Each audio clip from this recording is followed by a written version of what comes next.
Hello gamers, my name is Spark, and today I'm going to show you an awesome one-of-a-kind tool that you can use at your D&D or other TTRPG table. In this video, I'm going to show you an Arcane Institutions, or Places of Magical Education, generator. This is a great tool for GMs, and if you're a player that has a backstory where they came from an arcane institution, a magical school, or anything like this might also be a great way to set up a cool backstory with that. This will be especially handy for any table that wants to explore maybe a little bit of a Hogwartsy or Strixhaven-y type campaign experience, but wants to embrace some homebrew along the way. Be advised, I built this generator specific for D&D 5e, but with just a little bit of tweaking, it can work for basically any TTRPG. Here's how this video is going to go. For starters, I'm going to show you the basics of how this generator works and how you can use it at your table. Then I'm going to show you what's happening behind the scenes to make the generator function and how you can customize it to better fit your campaign. As with all of my generators, we have the four basic parts. We have the generate button that turns it all on. We have the settings section where you can tweak results. We have the results section itself, and we have the storage system that allows you to save results for as long as you want to. If you've watched previous of my other videos, I normally look at the results or the settings sections separately, but for this one, we're going to generate a result, and then as we go through the results, I'm going to connect them to the settings and how to use them. So here we go. Let's go ahead and click the generate button and see what comes up. So here we have the Emmett Institute. Now this name is randomly generated, and all of these details that you see down here in this table will randomly generate unique results. Let's learn a little bit about the school. It specializes in synergistic magic, or synergy. Come up here to the settings where we see specialty. That's what we're talking about here. There are 5 types of specialty: Arcana, Doctrines, Strife, Synergy, and Therapy. The idea here is that a school may specialize in a certain type or field of magic. Arcana would be a school that specializes kind of your typical wizard's school where it's all about learning and knowledge of the book, like book studies, very stereotypical wizard type. Doctrines would be a school that might focus on clerical magic, divine magics that are given through external entities such as patrons with the warlock casters, etc. Strife is a specialty in warfare or combative magic. Synergy is magic that relates to the interaction of entities. So spells that have to do with emotional manipulation, or spells that have to do with calming emotions, communicating with other creatures, interplanar travel, all that kind of stuff would fall under synergy. And then therapy has to do with healing and making people feel better. Again, calm emotions could happen here. All of your healing magics would happen here. The betterment of the self and the betterment of others. So these 5 specialties, these 5 areas are different magical areas that a school might specialize in, and we can see here that the Emmett Institute specialized in synergy. And this will matter when we look at the classes that are available. Just to give you a sneak preview of that, we can scroll down here and see some of the classes that are available. We do get to see enrollment numbers, so we can see that there are 1,069 students enrolled in the school at this time. We get the headmaster's name and age, race, and gender. We get a little bit of history about this institution. In this case, the Emmett Institute was established 41 years ago, and this institution was founded by Shelby Hillchaser, who was an adult female changeling, who was an impressive figure who disappeared mysteriously. So this history bit might just be a fun bit of trivia, but it could also directly tie into whatever overarching campaign might be going on. It's a loose thread that the DM can pull anytime they want to maybe bring a little bit of intrigue into the history of this institution. We get a physical description of the campus, in this case a collection of large lime mortar buildings with timber roofs, designed to use the resources of the surrounding environment. The campus includes a historical site of ancient origin. So that right there, what I would do with that as a GM, what is that historical ancient site? Whatever it is, whatever I might decide that it is, that's most likely, most definitely why Shelby Hillchaser set up the institution here. Maybe it has to do with ley lines, maybe it has to do with an interplanar portal, maybe it has to do with an ancient battle between good and evil. Who's to say? That's you as the GM get to decide what that might be. But for me, those 2 random things can click together very easily, and that's the fun of this kind of generator, is finding where are these loose threads and how can I tie them together. And this bit about the campus being designed to use the resources of the surrounding environment, you can totally ignore that as a GM depending on where you want this arcane institution to be. But I, as the GM, if I hadn't designed a particular location for it, I could say, okay, well, we've got lime mortar and timber. That means the surrounding environment, this might be a mountain range with limestone and a forest. All right, underneath that, we have colors and uniform. What are the school's colors? And does it have uniforms? So the colors for this particular school looks to be about a forest green and a cobalt blue. The uniform is very simple clothes. Now this can generate up to really exquisite robes, or can say that there are no uniforms at all. In this case, we see that the Emmett Institute has some pretty simple clothes for the school uniform. Underneath that, we get a historical or notable figure that came from this school to try to help tie this institution into your greater world. So in this case, we have Charity Fimoira, who is an adult female changeling, recently graduated and is a notable scholar. So this might be if your players are coming into a new town, or they're just hearing about the Emmett Institute for the first time, and your players want to make a history check saying, have I ever heard of this place? Or anything like that. You can say, if they roll well, you can say, actually, there's a notable scholar that you may have heard of called Charity Fimoria, and she graduated from here recently. Or something like that. It's another one of those loose threads that you can tie somewhere else really easily if you want to. It might be that they hear about Charity while they're here at the institution, and then 20 sessions later, when your players are in a different city, they get to meet Charity, and so it becomes that connecting point in your story. Let's skip over here to the right and we get a little more information about the school itself. Its current prestige is disgraced, so there is a bad reputation about this school kind of out there in the world. Admissions are open. Now let's take a look at prestige and admissions, and we can see those right over here in the settings. So we have 5 different levels of prestige, from disgraced all the way up to legendary, and we have admissions open through exclusive. Just like with the specialty, prestige, admissions, as well as the other 2 tables that we haven't looked at yet, they all function the same way, where each checkbox allows for that option to possibly be generated. So in this case, we can see that open admissions was generated. That's because that box was checked. If that box had not been checked, open admissions would never have been possible. I'm not going to play with these checkboxes right now because I want us to keep the Emmett Institute result here. And as soon as I check a box or delete or touch anything else in this generator, then it'll recycle. It'll generate a new institute and we'll lose the Emmett Institute, and I don't want to do that. So once we're done looking at the Emmett Institute, I'll show you that a little bit more. But simply put, all these checkboxes allow you to decide what is possible in the next institute that you generate. So we have the quality. In this case, this refers specifically to the education quality of the school, and we can see that up here in the settings right here. We have awful, poor, decent, good, or meritorious. In this case, it's decent, so this is an average level of education, or average quality of education, that we might get here at the Emmett Institute. And then, how strong is the relationship between the government of the realm and this institution? In this case, the government does not recognize the Emmett Institute, and we can see that list right here. The government rapport can go anywhere from owned, meaning the government owns this institution, to the government endorses it, recognizes it, dislikes it, or straight up does not recognize it.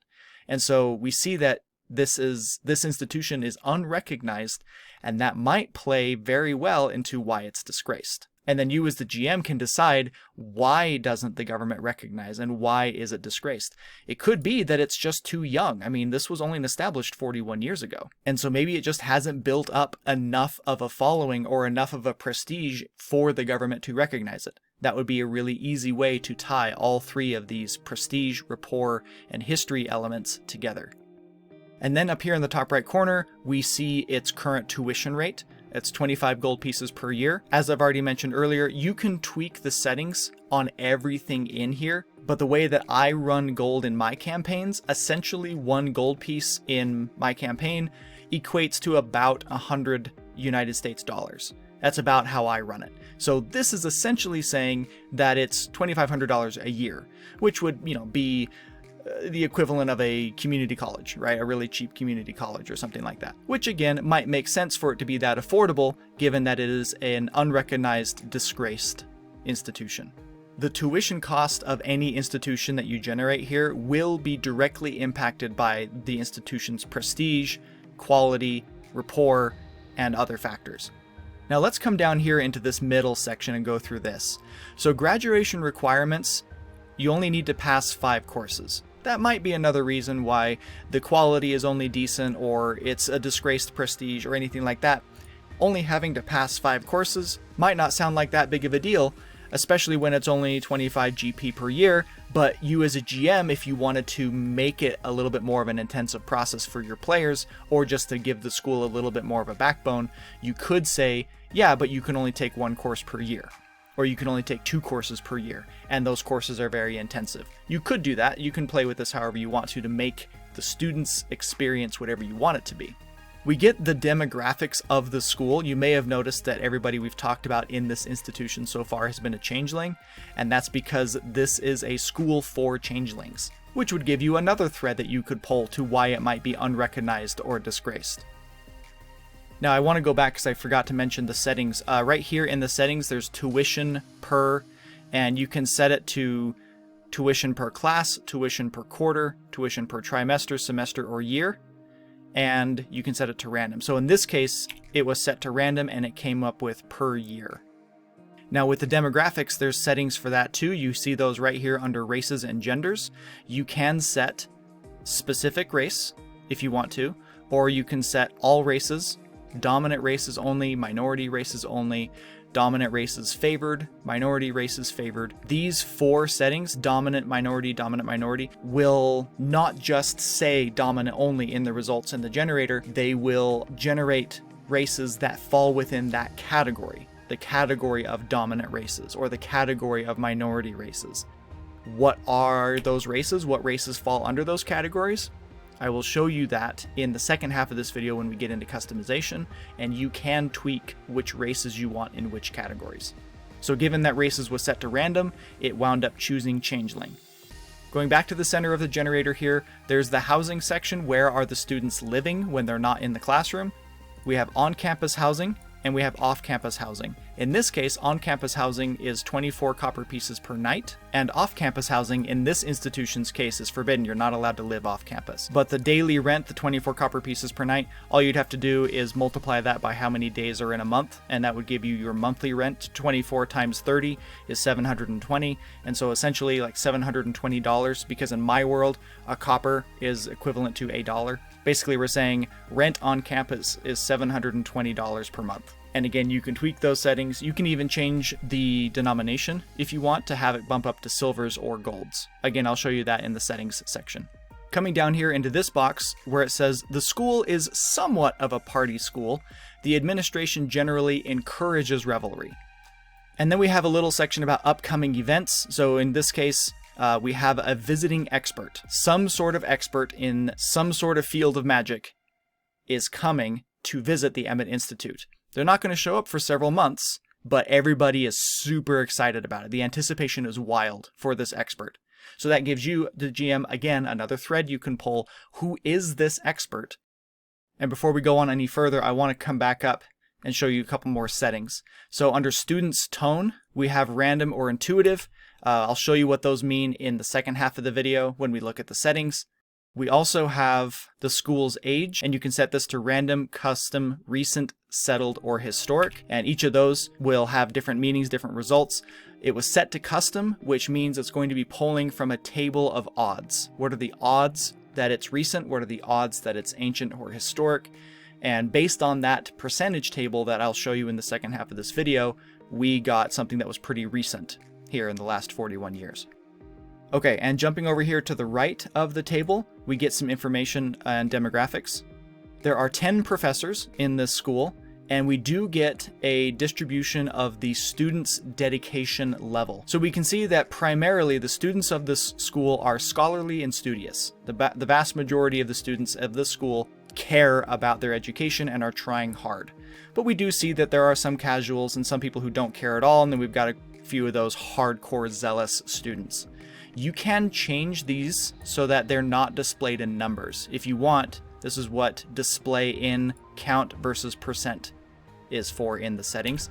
If you switched that to percentage, then this would not display in raw numbers of students, this would display in the percentage of students. So it's basically just whichever one you prefer.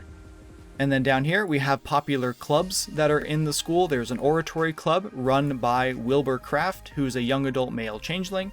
And there's also an astronomy club run by Woody Discount, who is a child male changeling. And that's interesting, the fact that they're just a child. And so that's another loose thread that you could pull. How in the world did we get a child in this institution? Are they a savant in the field of magic, or is it just one of the administrator's children? Who knows? You get to decide that too. So we have sanctioned competition here at the bottom, and sanctioned competition is essentially what is the school's sport or event or whatever that they really get behind. What is it that the school is all about? So I'm in small town Western America, and where I'm from, it's all wrestling and football. Everybody in their communities are always, wrestling and football. And so in that sort of way, that's kind of what we're saying is, what is it that the Emmett Institute school or the community around it gets really excited about? And in this case, it's a game called Mego, which is a light contact sport played with 11 players per team. Teams win by placing a hostile creature over a hoop. Use of magic is mandatory, and the key skills to be successful in this are Constitution and Charisma.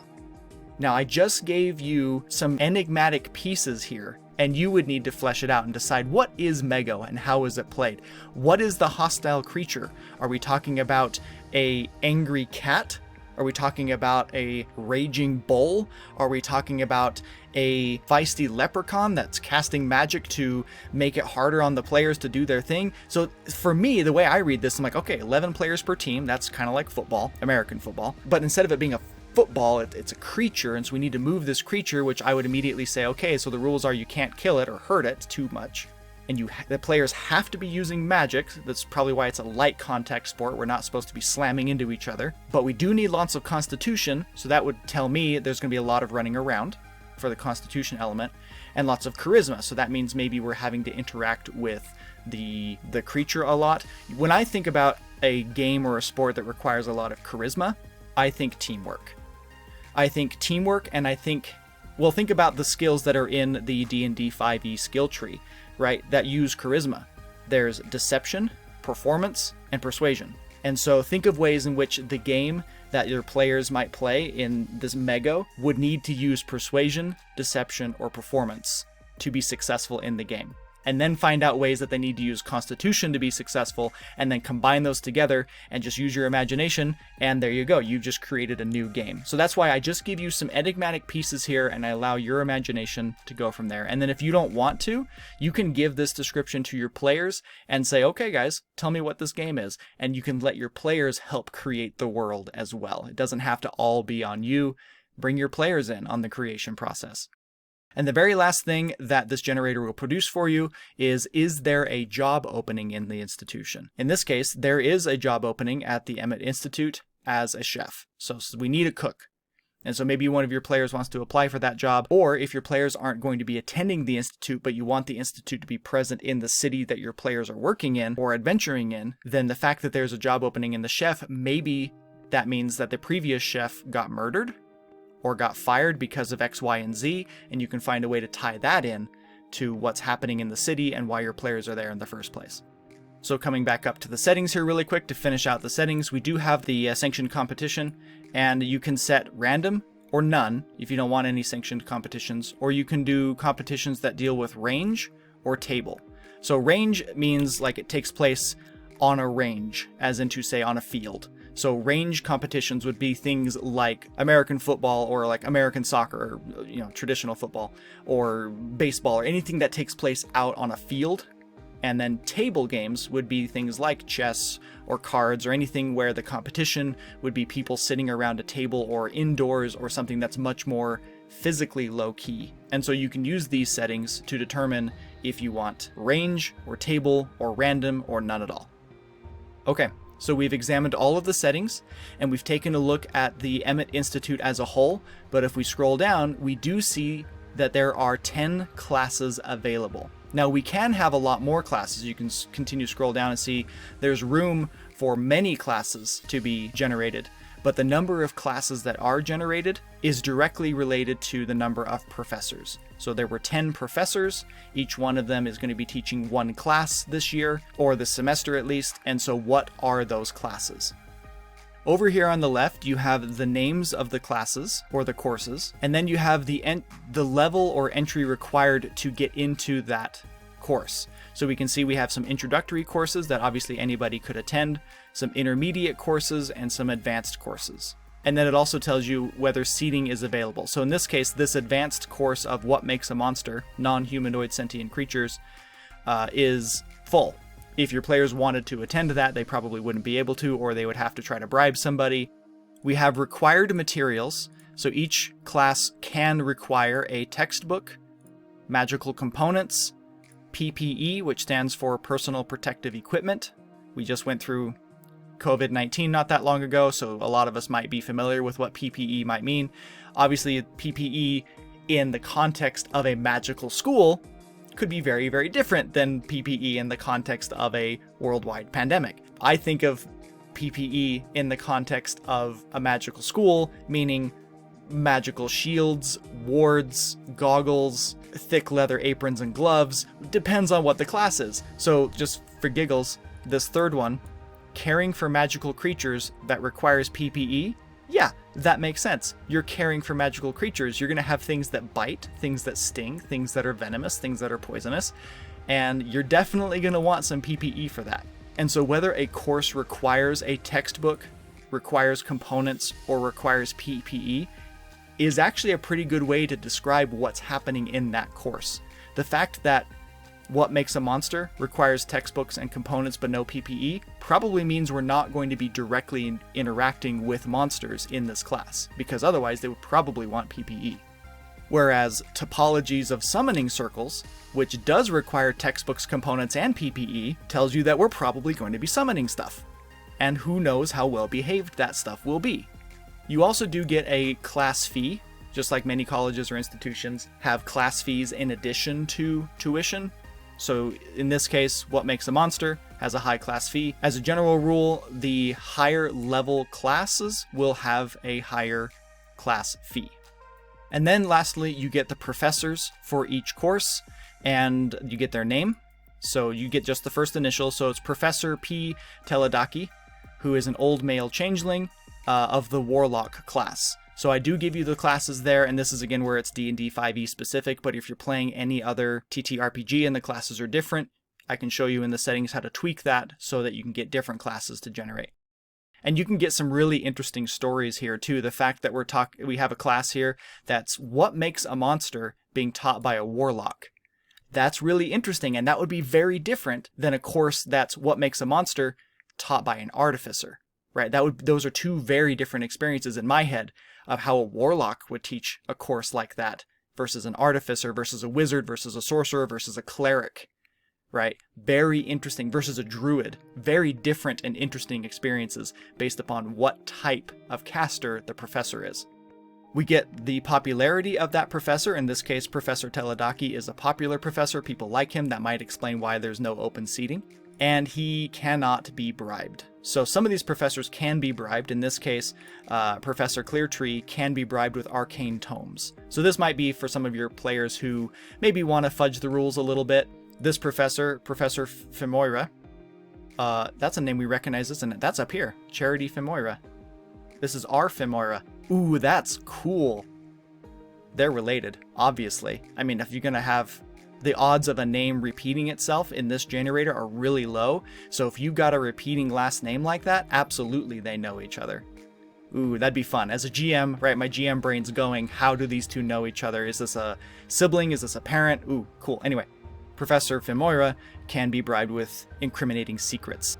Every course will generate all of that information. So if you'd like to, you can pause my video now and just take a look at all of the courses that are available and some of those different titles and professors and so forth.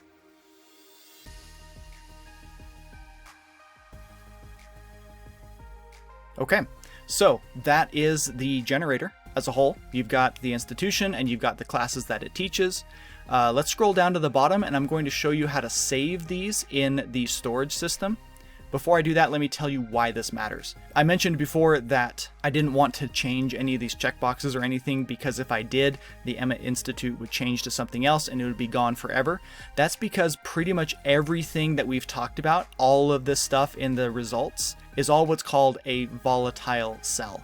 A volatile cell will change or refresh itself anytime literally anything changes anywhere in the sheet. So let me demonstrate that now. We're going to get rid of the Emmett Institute forever. I'm just going to click this checkbox, and you'll notice it's gone. We now have the Mariana Academy, and it's entirely different, and hitting edit undo there or back or anything will not get us back to the Emmett Institute. That's gone forever. So it'd be really disappointing if you generated a result and you were reading it to your players and you got everybody was getting really excited about it, and then you accidentally pressed the delete key. Right? You press anything anywhere, like I can type in here and nothing happens. I can press escape, nothing recycles. But if I type and then press enter, I've changed the sheet, everything's gone.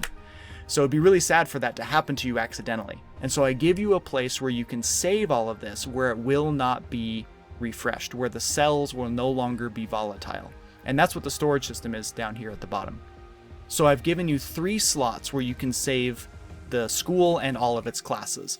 You have slot 1, 2, and 3, and they're currently collapsed, but you see there is a little plus sign over here on the left. You can expand slot 1. Now be aware, me just expanding that got rid of whatever school we just had. Whatever school was just up here just went away. I'll prove that. We have the Darcy Preparatory School. If we minimize this, it's now the Jade Academy of Force. So if you have an institution with classes that you want to save, make sure you copy your stuff first. So I'm going to show you how to do that. You're just going to select everything you want, from all the way up from the title to the very bottom corner of the class list. You're going to highlight all of that, including this blank row in the middle, and you're going to copy that. Then you come down and you expand, and yes, you just lost whatever you had, but it's still copied on your clipboard. You come down to here, you're going to just right click in the title where the red box is, right click, paste special, values only. And now the Jade Academy of Force is here. Now, for some reason, the formatting sometimes goes away, like the fact that we don't have the lines on the edge here. I'm not really sure why that happens. Every now and then formatting acts a little weird on pasting values only, and I don't know why. But you have the information. The Jade Academy of Force and all the classes that it had are all there. And now notice what happens when we press delete.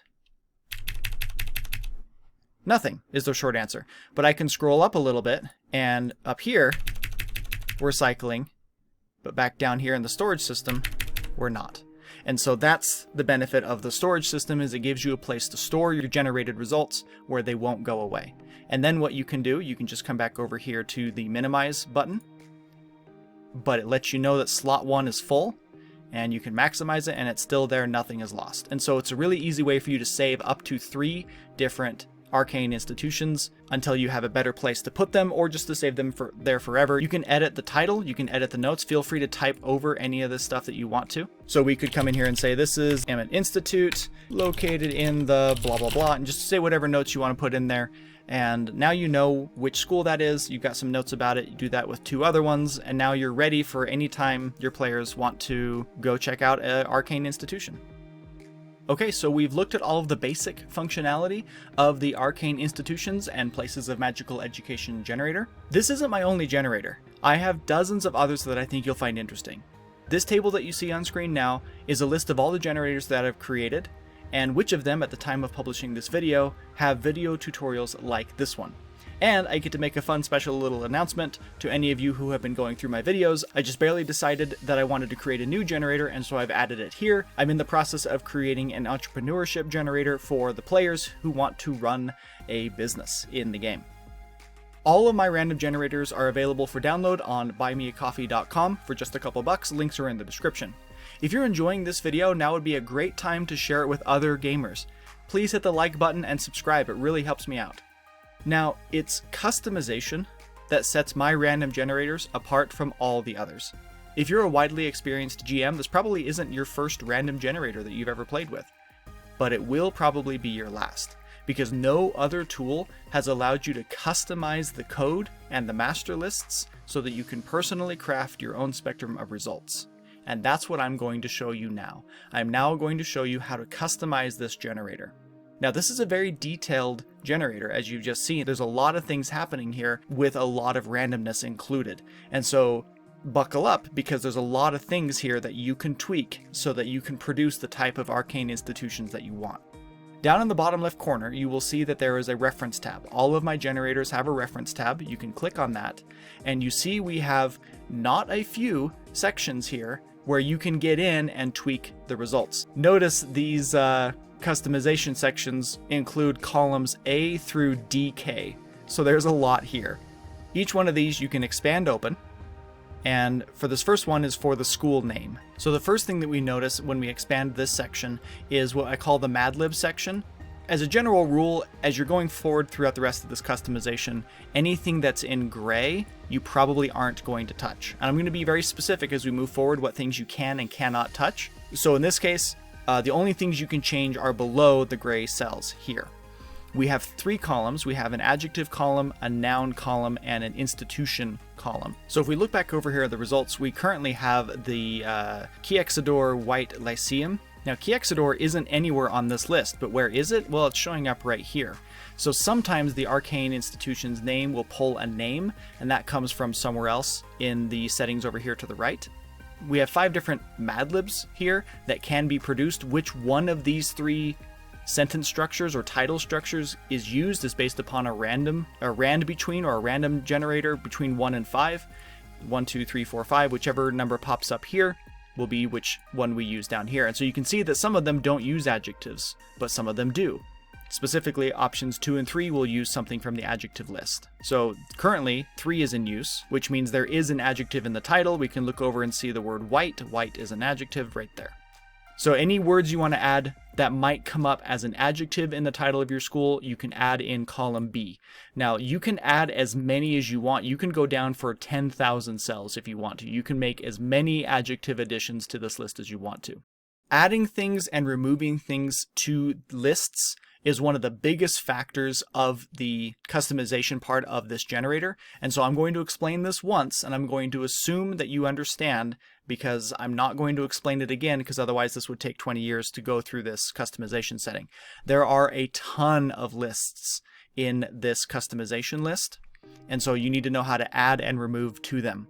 Adding to a list that is bottomless, like these are bottomless, you can just go as far as you want to, is just as simple as typing whatever it is you want in each of these cells, and then when it's in the list, it is possible for that to be a result in the generator itself. So you can add to these lists for as long as you want to. However, removing something from a list is a little trickier. If it's at the bottom of the list and you just want to get rid of the word white, that's fine. You can delete stuff from the bottom of lists all you want to. What you can't do is delete something out of the middle of a list. Let's say you don't want the word gold. That can be a problem. You do not want to leave any blanks in the middle of a list. And so the best thing to do would be to right-click. If you want to get rid of the word gold and you don't want it in your list anymore, right-click, delete cells, shift cells up. Now the word gold is gone and there's no blank. So whenever you want to delete something out of the middle of a list, that's what you're going to need to do. Deleting from the end of the list is just fine, and adding to a list and at the end is just fine. And if you really wanted to add something into the middle of a list to keep it in alphabetical order, you can right-click, insert cells, shift cells down. And now you could add whatever it is you want to add in there. Alternatively, if you're trying to keep things in alphabetical order and you don't want to add a cell into the middle of a list, you can come down, type whatever you want, select the whole list, right-click, view more cell actions, sort range alphabetically, A to Z or Z to A, sort, and now that new one that we added is up there at the top because it started with an A. So you can do that process with these 3 columns here, adding whatever adjectives or nouns or institution titles you want to. Do not edit anything up here in these gray cells. Again, the Mad Libs was just for helping you get an idea of how it's working and how the titles are constructed so that you can better add things into these columns and have it make more sense for you. So that's how we get our school name. So we have our People Plus section next.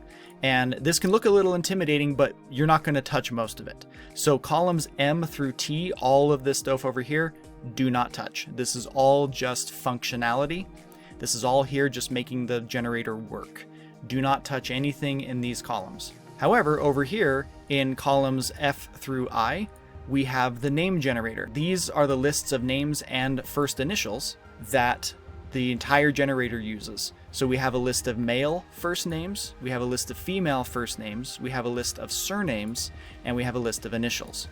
These are endless lists. I've already made them pretty long. You currently have about 506 male and 506 female names with some 780 surnames. So you should hopefully never get the same name twice, which is why getting that Phil Moira name twice was really interesting, and that's why you saw me get excited about that, because the odds of that were so slim. And so as a GM, I definitely would have grasped the hold of that. Now, of course, with initials, you've got 26, because that's how many there are in the alphabet, and these are only used for professors, as this little black triangle says. If you hover your mouse over any cell that has a black triangle in the top right corner, it'll give you a little pop-up box like you can see, and pop-up boxes will usually help explain what's going on. It's good to read them, not necessarily required. Now, in columns J through L right here, we have a ton of different odds tables. This little table is an odds table that determines the gender of any given person in the generator. So let's come back here and look at our important person. We have Imanthine Boss or Bass or Bass, whatever, old female tabaxi. How do we know it's a female? Well, it comes from this table. There is a 45% chance that they're a male, a 45% chance that they're a female, or a 10% chance that they're non-binary. Now this odds table, you're going to see odds tables like this a lot. So just like how I explained earlier with the lists and how you can add things to lists, I'm going to show you how an odds table works and how you can tweak it. And I'm only going to show it to you once because you're going to see the tables over and over again like you do here and like you do here and many, many more times. Whether it's on a longer list like this one or a shorter list like this one, it must always equal 100%. The total of all of the percentages in the list must always equal 100%. If it doesn't, the generator might not work. So if you want the odds of non-binary gendered people in your institution to be higher, then you could change that to 30%. But notice we have gone above 100%, and that's going to cause problems. So we would need to reduce the percentages for male and female until this was at 100%. You can do that with any of the odds tables in this generator, and this will allow you to customize the results that are produced. So this table is for the gender of all people that the generator will produce, including professors, including the important people, including the founder. All of those people's genders are determined by this one table. Now this little gray box right here says odds of different genders if favored is selected. In order to make sense of that, we have to come back here and look at the generator again and remember the demographics and how, well, here's one. I mean, this Lyceum of Purity is male favored. Favored means that we want, we as in the administration, want more men in the school. However, we're not banning females. There can be females, but the vast majority of them are going to be males, which is kind of funny actually, because if you look over here, the founder was a female. So in other words, odds of different genders if a favored is selected is 10%. So the fact that the founder over here was female, there was only a 10% chance of that. Because it's a male favored school, which means there was only a 10% chance of the female or non-binary. And so you can change this percentage. Both of these in the blue boxes, you can change these. If you want a favored gendered school to have greater odds of other genders, then increase this percentage. If you want it less likely, if you wanted to say there'd only be a 2% chance of a female in this male favored school, then you would just change that to 2%. And this other gray one down here, odds of other gender if favored male or female is selected. So this is saying there's a 10% chance that it's not male in this case, using this example, there's a 10% chance that the person is not male.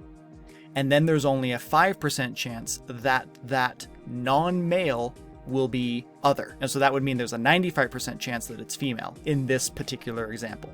So if you want non-binary to be more common or more popular or more likely, then you would increase that percentage. If you wanted non-binary to be less common, you would decrease it. Here's your odds table for gender and odds for the demographics. And in order for that to make sense, we need to come back to the main settings of the generator and notice this section right here where it says genders custom. Now we have all genders, male only, female only. So you can set, if you're trying to specifically create a female only school, you can just select female only. And now every person that's generated down here is going to be a female. But if you want to leave it to random, then you can set it to any number of other things, including straight up random. But if you want it to be based on a percentage system where the percentage likelihood is not perfectly equal, then you can set it to custom. And that's where it was before. Whenever you set something to custom, and that's true here, custom, custom, custom, custom, right? Wherever you set something to custom, then the purely random element shuts off. So notice that these have grayed out. The graying out here is a signal to you saying these checkboxes no longer matter. It doesn't matter what's checked in here. What matters now are the odds tables. So every time you set something to custom, it will come over here and it'll pull from an odds table like this. And so in this case, gender and odds custom, this is gender. Gender odds custom, which means what are the odds that this school will be all genders? It's a 46% chance that the school will allow all genders. 11% chance of male only, 11 female only, so forth and so on. So you again can tweak these odds, but this table will only matter if this setting is set to custom. Usually when I use my generators, I set things to custom. I like the idea of having these odds. They're much more specific to the world that I've created, and it allows me to control the likelihood of something happening or not happening, instead of it being purely equally random, which is what happens when these are set to random. When you have something set to random like this, like the specialty, and I just say, I don't want any therapy or strife schools. Well, now there's a 33.333% chance of having Arcana, Doctrines, or Synergy, because those are the only three that are selected, and 100% divided by 3 is 33.3333. And so that's how the random works, but as soon as you set it to custom, again, I'm being repetitious because I want to make sure it's clear. Setting it to custom shuts off the checkbox system, no longer matters, nothing is equal anymore, and now the odds of whatever specialty the school might be is based upon an odds table like this. We haven't gotten to it yet, but it'll be based on something just like that. Scrolling down a little bit, you have your age and odds for the people in the school. Now this table only really applies to like the professors. There's actually a little bit of a different table for the club leaders.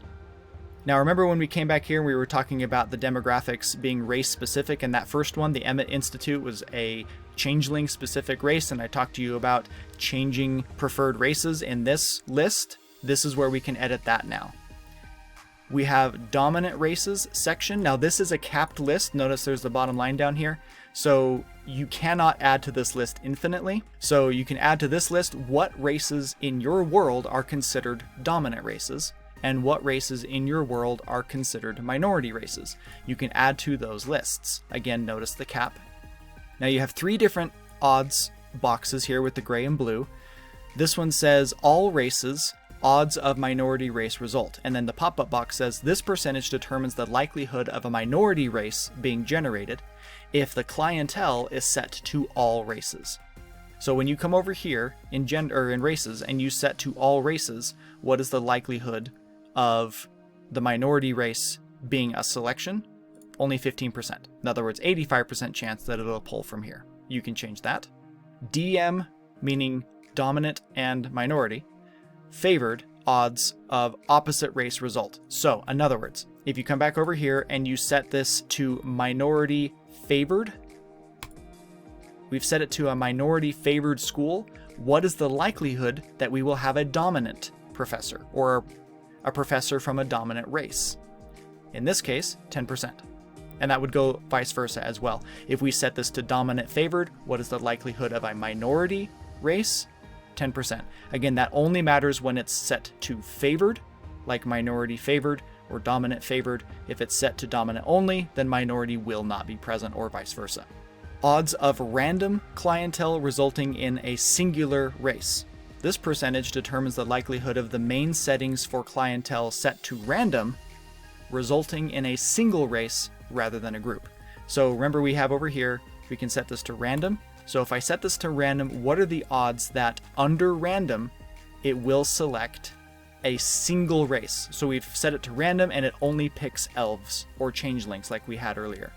There's a 35% chance that it will select a single race. The other 65% will select minority only, dominant only, minority favored, dominant favored, or all races. Here, as I said, is the odds table for the club presidents. Again, child is set to 1%. So again, the fact that we had a child as the club president, there was only a 1% chance of that. Again, you can tweak those odds. Okay, so that is it for the people section of the customization. Again, all of this stuff over here is just functionality, and you can ignore all of it unless you really know what you're doing and you really want to tweak the machinery, the inner workings of everything.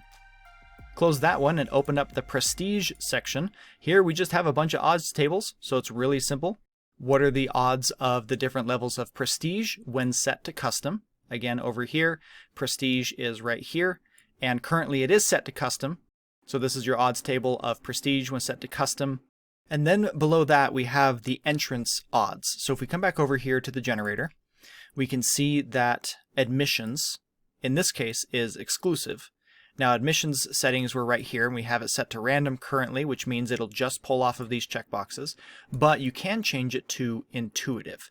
And what intuitive does is it shuts that off. It's similar to custom. So the idea with intuitive is that the entrance of students into the school is directly related to the school's prestige. That's why this says if prestige and entrance is linked, which when this is set to intuitive, they are. And this little pop-up box explains that. So when set to intuitive, what are the odds of students getting into the school when it is a disgraced school, like the Emmett Academy was, or the Emmett Institute? What are the odds of students getting in with ignoble, distinguished, illustrious, and legendary? So there are 5 different odds tables there, each one with its own set of percentage likelihoods based upon that school's prestige. That's what happens when this is set to intuitive, but if it's set to random, then again, it'll just pull off of that. So we can close that and open up the next section, which is speciality and curriculum. So this is where we have the list of all the classes or courses that are available for students to take. We have 5 different columns here, one for each of the specialties: Arcana, Doctrine, Strife, Synergy, and Therapy. And here are the lists of classes. My wife and I did a lot of work. My wife definitely paved the road for most of these. We sat down and had a lot of fun coming up with what sorts of classes we would find in an Arcane institution. And just like the other lists that I've previously talked about, you can add or remove to these lists however you'd like to. There are definitely things that are in multiple lists. So like notice the botany is over here and over here. That's on purpose because botany could easily be taught in a school that focuses on Arcana, and botany could also be taught in a school that focuses on therapy. That was our thinking. You can, of course, make these lists exclusive if you want to, so that all 5 schools would teach entirely different course lists. That's entirely up to you. Up here, you can see with this little 94 that there are currently 94 classes in the list, 94 unique classes, not 94 total because there are repetitious classes in these lists. So 94 unique classes are available. Scrolling to the right a little bit here, it says odds that generated classes will be from school-specific speciality, 75%. So in other words, if it is a synergistic school, what are the odds that it might teach a class that isn't from this list? In this case, it's 25%, because this 75% right here is saying odds that the generated classes over here in the results will be from the school's specific specialty, 75%, which means there's a 25% of it coming from one of the other 4 specialities. You can change that. If you don't want there to ever be classes from a different speciality, change this to 100%. If you want it to be equal, just as likely, or in other words, if you don't want the speciality thing to matter at all and you want it to pull from all of these all the time, you'd want to set this to 20% because there are 5 lists, and so that means there's a 20% chance it'll pull from this list, and then the 20% chance that it'll pull from literally any of the other lists. So setting this to 20% would make the odds equal for it to come from any of the lists altogether. This little box is odds that the course is full. Remember, there was that one class that had no seats available. This says there's a 25% chance that classes are full. You can change that. Here are some more odds tables. Institution, speciality, custom. Remember up here we had speciality, arcana through therapy. Here's the odds table for that when it's set to custom. Here's the odds tables for the course's level. Remember how we have introductory, intermediate, and advanced? Here's the odds tables for that. Now this is not an odds table, and I changed the color to try to highlight that fact. This is not an odds table as much as it is min-max table. This is the first one of the min-max tables we've seen, but there are others. So again, I'm going to explain how a min-max table works so that I don't have to explain it again.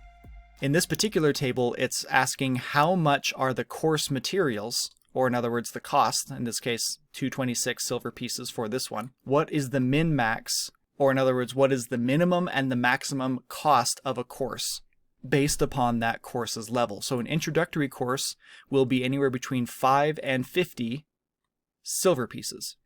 And this is a drop-down. You can select copper, silver, or gold. If we come back here and see that it says 226 silver pieces, it's silver because of this. An intermediate course will be between 15 and 80, an advanced course between 25 and 120. You can change the minimums and the maximums. But the one rule you have to obey is that the minimums must always be equal to or less than the maximums. If the minimums are higher than the maximums, then it will break the generator. Now you'll notice that the advanced is between 25 and 120, and yet this advanced course is at 226, which is beyond the 120 set here. The reason that that is beyond the 120 is because there are multiple factors that determine the cost of any given course. And so this table is just setting the base or the beginning point for determining the cost of a course. And we'll look at other factors later. What are the odds that a course will require a textbook? Remember, some of these do, some of these don't. There are your odds for that. These are not odds tables like this, so they don't have to equal 100%. That's why they're orange and not green. Odds of course requiring components and odds of course requiring PPE. So you have those 3 tables. You can change those percentages however you want to, and every single one of them can be individually between 0 and 100%. Okay, so that's it for the speciality and curriculum section. Miscellaneous settings, the only thing in here is the custom table for the government relations or the government rapport, from owned to unrecognized when a government rapport is set to custom. We can minimize that. Open up school colors and uniforms. Here's the list of all the colors that can be generated for the uniforms. It's quite lengthy, and all of their individual codes, which we need in order to make the generator work. And so if you know how to add colors, you can go get those codes for those colors and add them into this list. If you want to remove colors from this list, you'll do it the same way that you remove things out of other lists. Odds of the school having a uniform is 75%.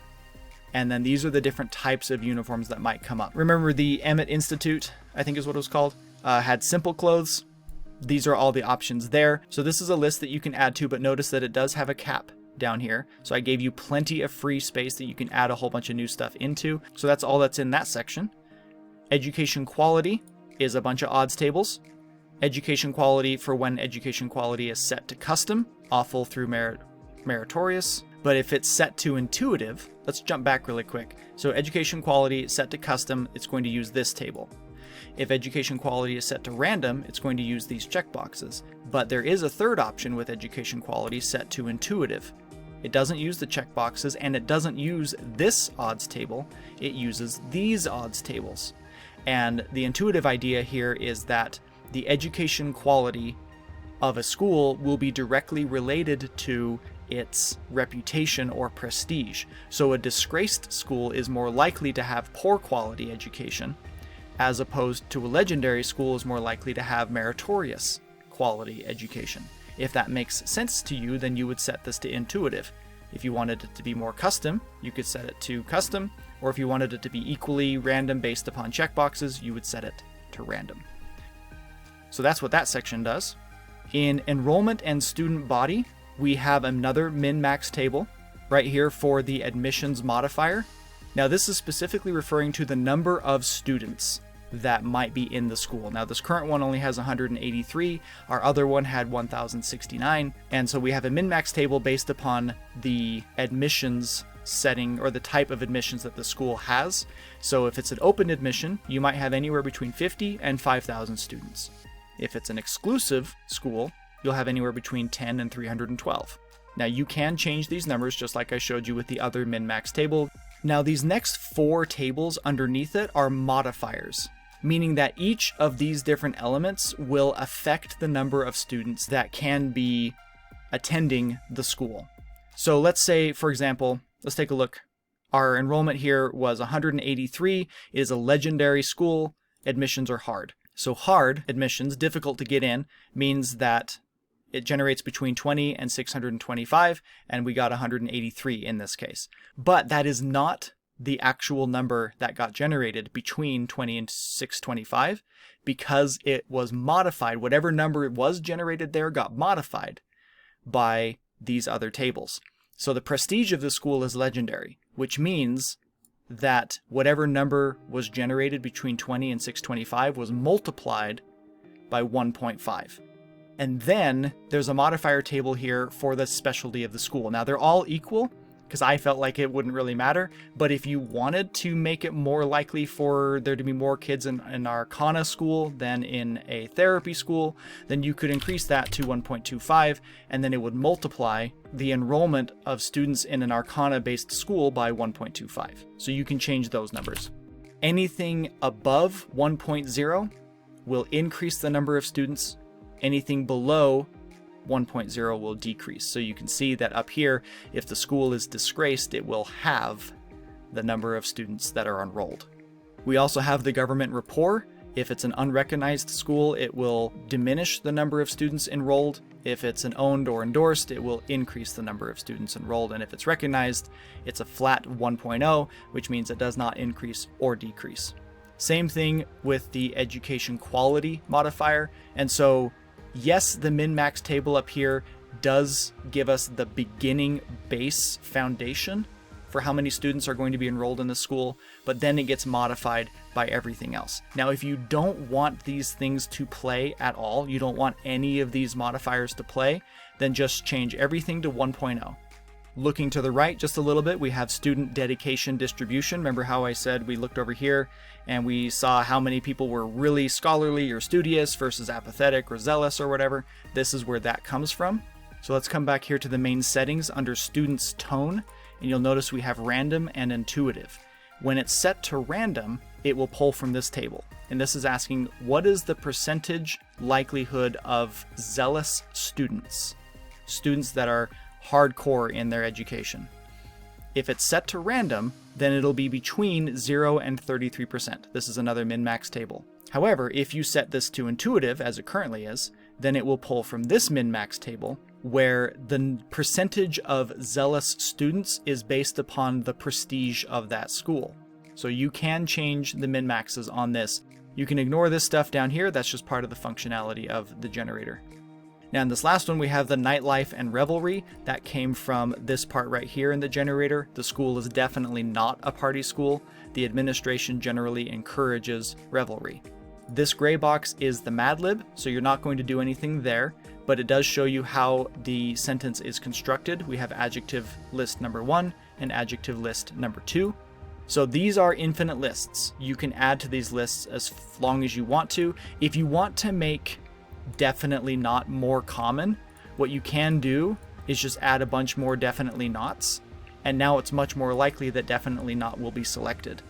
So even though there are no percentages here, you can influence the odds of anything in this list by just repeating that item in the list as many times as you want to make it the odds that you want it to have. Okay, so that's the enrollment and student body. Let's open the History Plus section. Here's your odds for the school's age. Remember, that was a setting we had over here. We can set it to historic, settled, recent, or random. But then, of course, there's also custom, and this is the table for if it's set to custom. And then this is a min-max table that determines the actual age. Remember the Summit Institution, or whatever it was called, was 41 years old? How that happened was there was a 35% chance of the school being recent, which it must have been. And so what the generator then did was say, okay, so it's a recent school, well, let's give it a year between 15 and 200. And so this is the min-max table. If it's considered a recent school, how young could it be, or how old could it be? And then this is for the founder. So remember, the founder was right here, established in this case by Tiswane Cliffgrove. And so there is a possibility of the founder being unknown. And if it's a recent school, there's only a 5% chance of the founder being unknown. Settled 10%, historic 25%. You can change those numbers. They don't need to add up to 100 or anything. And then this is odds that the founder's name matches the school name when applicable. So, for example, if we look at this school, this institution was founded by Akalis Teledaki, and notice that this is called the Teledaki Conservatory. So that's what this percentage is affecting. In this case, there's a 50% chance that the name of the institution will reflect the name of its founder, if we know who the founder is. But like if it's a historic institution and the founder is unknown, well then there's no chance that the name of the institution would reflect the founder's name, because nobody knows who the founder was. Or at least we've all forgotten, or whatever. So you can change that percentage too. Now over here to the right, here's your Mad Lib for that. Established X number of years ago, this institution was founded by person. And so this is the list of adjectives that we use to describe the founder. This is the description of the founder. And this is, if the founder was unknown, this gives us a description of their unknowingness, which I know isn't a word, I just made it up. But if the founder is unknown, then this is the list that we use in response to that situation. That's it for History Plus. You can open up Campus, and Campus is a bunch more lists for how the institution looks. That was this part over here, a collection of small marble buildings, blah, blah, blah. You've got an odds table of housing. So remember, housing was right here, on-campus and off-campus housing. Odds of on-campus housing, odds of off-campus housing, and housing cost denomination. You can be in copper, silver, or gold. This is a min-max for costs per night for the school based on prestige. The more prestigious the school, the more expensive housing is going to be, on campus and off campus. That's it for campus. Close that and open up tuition and graduation. So this is base tuition per year. Now, remember how I said over here, like this right here, this is per trimester. What will happen is this number is a min-max for determining the cost of tuition. It's a min-max in gold pieces. You can change it to copper or silver, but it's always going to generate per year. And then what it's going to do is it's going to divide it by 3 if it's by trimester. So it may have generated 63 as the tuition cost per year, but then it divided it by 3 because tuition is being paid per trimester. So this is the base or the beginning min-max for tuition costs, but there will be other multipliers that will affect tuition cost in these tables below, just like how we saw over here in enrollment with these prestige and specialty modifiers to enrollment numbers. Just like those modifiers would multiply with the randomly generated min-max number, that's exactly what's going to happen over here with tuition and graduation. And that's why over here in this result we have 156 gold pieces per year, when 156 is well beyond the max because of the multipliers. Now this little bit right here, pay by class, that is if the tuition over here is said to be paid by class. Now notice we had quarterly, trimester, semester, year as options, and then there's also by class. In that case, we're going to take whatever the number is off of all of this, whatever in this case, the 156 per year, we're going to take that and we're going to divide that by a number between 8 and 12, and that will be the cost of each class if the tuition is based on per class registration instead of semester or whatever registration. So again, you can change those.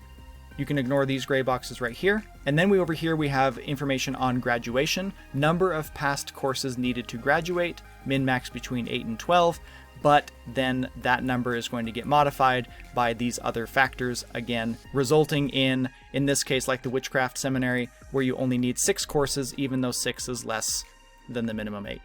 so you can tweak those modifiers as well. Okay, that's it for that section. Alumni. The alumni section is for this bit right here, just down here underneath class uniform. Kavara Sunwood, the adult female tabaxi, recently graduated, is a notable philanthropist. Where does that come from? Just this alumni section. How long ago did they graduate? And what's a trait about them? These are infinite lists. You can add to or remove to these lists. Open up employment. Employment, again, was down here in the bottom right corner of the generator. You have different types of jobs. That's an infinite list you can add or remove to. And then you have odds of a job opening on campus. There's a 65% chance currently. You can change that anywhere between 0 and 100%. In the competitions section, this one's a bit more lengthy. You have two different sections for the random generation of range sport or table sport. For the range sport, here's your Mad Lib, and then here are all of your lists. This is not a list, this is a min-max. It looks different, but it functions the exact same as all the other min-maxes you've seen. So you can add to or remove to these lists. If you're not playing D&D 5e and the con, dex, strength, or whatever, those are different. This is for physical skills, this is for mental skills, whatever it is that your game uses, you could put those in there. And then for the table sport, it works the exact same way. You've got your different sections. Ignore these gray boxes and edit your lists underneath those gray boxes in there. Again, over here, we've got skills that are from D&D 5e. If you're not playing D&D 5e, you can tweak those lists. Scrolling right a little bit more, we have odds of no sanctioned competitions result. So looking back over here, we have the Zeral School of Arcana. It says no sanctioned competitions. There's a 25% chance of that happening. If you want there to always be a sanctioned competition, then drop that percentage to 0. And then what are the odds that the school sanctioned activity will be a range sport? So you're kind of your typical baseball, football, soccer type stuff, 50% chance. Now over here, this is where we generate the competition name. So if we look back over here at this generator, we have a sanctioned competition called Ashlel. Where did that come from? What is Ashlel? That's a made-up word. It is a made-up word, and it was made from these 4 columns. So you have syllable number 1, syllable number 2, 3, and 4. What the generator will do is it's going to roll a random number between 1 and 4. 1, 2, 3, 4. And whichever one is rolled up here in the red, don't affect this or edit this cell, I'm just showing you how this works. Whatever number is rolled between 1 and 4 up here will determine how the name is constructed. If a 1 is rolled, it'll take S1 and S2 and combine them together to create a word. If 2 is rolled, it'll take something from S1 and something from S3, and so forth. And so the name Ashlel, in this case, because the number is a 1, it's pulling something from 1 and 2, and that's where the word Ashlel came from. And so you can add or remove to this list of syllables all you want to. So that's it for the competitions section. The events section, you've got 3 lists. The events has to do with this bit right down here. In 1 to 2 months, there's a conference that people are moderately anticipating. What is coming up? How high is the anticipation? And when is it happening? Add or remove to those lists.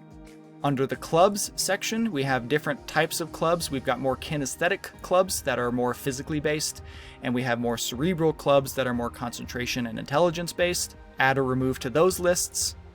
Odds of first club being cerebral. So remember over here we had 2 clubs, 1 and 2. So the way I like to run it is that there will always be at least 1 cerebral club. And so that's why I said the first club is always going to be pulled from this list, because it's a magic school and you've got a bunch of magic-y type people, and so I wanted to give some diversity, so there's always going to be a cerebral club. And then what are the odds of the second one being cerebral? 40%. So essentially the blue box edits this one, the purple box edits this one. And then finally, the last section here is for our professors. So our first bits over here are these odds tables for professor difficulty based upon the quality of education. This is not currently in play. If you look over here in the professor stuff, there's nothing about the difficulty of the professor, and that didn't get implemented, but I didn't want to delete it because there's always the opportunity of a version 2.0 of any given generator, and so I've kept it in even though it's not in play. So currently you could delete all of this. I'm just going to delete all of this, and it doesn't affect the functionality of the generator at all. So if that's something that you feel like would be super cool, then you could just roll some dice on your own to come up with that in the meantime, as I might be prepping a version 2 of this someday. However, likelihood of a professor accepting bribes, we did see that. That's a 50% chance. You can increase or decrease that. And then what can they be bribed with? This is a capped list, but you can add or remove from that as usual. This is a capped list of professor popularity. There are currently 4 levels of professor popularity. And then you have professor speciality. Now this is a checked box list. This is the first one of these we've seen. All of these classes are from D&D 5e. And if they have a checkbox next to it, then that means that it's possible for a professor to be that class. So notice we have a paladin, artificer, sorcerer, warlock, druid, bard, blah, blah, blah. But you notice we didn't have any barbarians or blood hunters or rogues or monks or fighters. That's because those boxes are turned off. If we checked those boxes, then that would allow for professors to be of those classes. So this is where I allow you to decide what types of instructors might exist in this particular school, or the school that you're about to generate. Because again, as soon as you tick any one of these boxes, then the whole school over here is going to regenerate and be lost forever. And then this table is for the number of professors based on enrollment. So this is how you determine how many professors there are in the school. So if the school's enrollment is between 0 and 1,001 students, then there will be between 5 and 10 professors in that school. If the school has between 3,000 and 4,001 students, then there will be between 20 and 25 professors. I capped the number of professors at 30 in this table because there are only 30 slots over here in the generator for classes to be generated. You can increase this number above 30 if you would like to, but you won't get more than 30 classes. You can ignore the checkboxes over here. The checkboxes over here are pure functionality, so don't edit these. And my goodness, we did it. We made it through all of the settings. It was a lot, but you can see just how much control you actually have available for you in the back half of this generator. Thank you so much for watching, especially if you watched the whole thing. Way to stick with me. Remember, I have dozens of other generators, so be sure to check them out here on YouTube or at buymeacoffee.com. Please like and subscribe if you enjoyed this video, and happy gaming.